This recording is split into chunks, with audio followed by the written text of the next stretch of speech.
বিশ্বকাপ ফাইনালের হতাশা যেন মুহূর্তেই ছড়িয়ে পড়ল পুরো আর্জেন্টিনায়। স্পেনের কাছে অতিরিক্ত সময়ে 1-0 গোলে হারের পর রাজধানী বুয়েন্স আইরেসের রাজপথে নেমে আসে হাজারো ক্ষুব্ধ সমর্থক। আনন্দের বদলে শুরু হয় বিক্ষোভ, আর সেই বিক্ষোভই একসময় রূপ নেয় পুলিশ ও সমর্থকের সংঘর্ষে।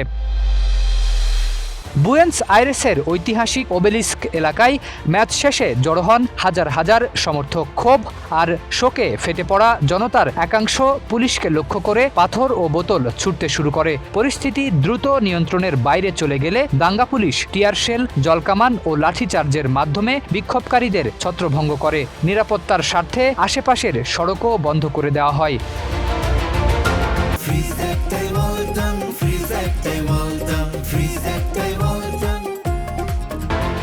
এর আগে বিশ্বকাপের শিরোপা নির্ধারণী লড়াইয়ে অতিরিক্ত সময়ের 106তম মিনিটে বদলি খেলোয়াড় ফেররান তোরেসের একমাত্র গোলে 1-0 ব্যবধানে জয় তুলে নেয় স্পেন। সেই এক গোলেই দ্বিতীয়বারের মতো বিশ্বকাপের ট্রফি নিজেদের করে নেয় লা রোজারা।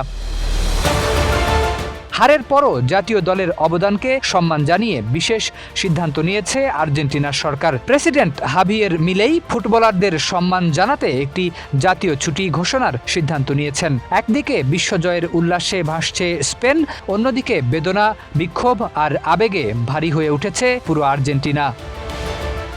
শরীফ উদ্দিন, ইত্তেফাক নিউজ।